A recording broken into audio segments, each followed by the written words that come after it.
Whenever you decide to become yourself, you become lonely. Right. Because everyone around you wants you to be like them, or they want you to be them.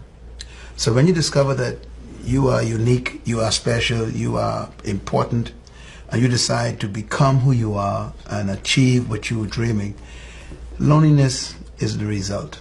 And I say this many times, and in my books I write about this, that every true vision only has one believer first. And it's the person who have that vision. Wow. And that's what makes it lonely. But what attracts people to you is when you decide that you don't care if you're lonely, you're still going to pursue the vision. That's right.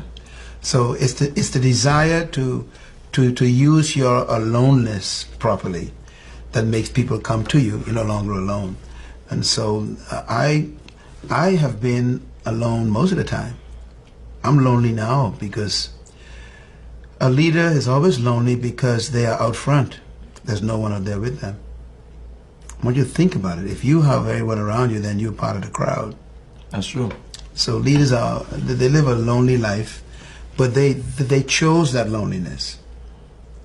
And that's important. You have to choose to be alone if you're going to change the world. And every great leader in history, as you study them, they really found their true self when they was alone. You know, Moses was in the wilderness. Jesus Christ is in the desert. Paul went to the desert.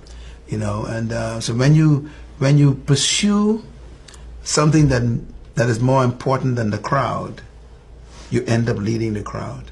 Wow. Someone said you cannot lead an orchestra unless you turn your back to the crowd. Think about it for a minute. Wow. Yeah. So if you're going to be the serious. leader, you got to turn your back on the crowd, and then you can lead life.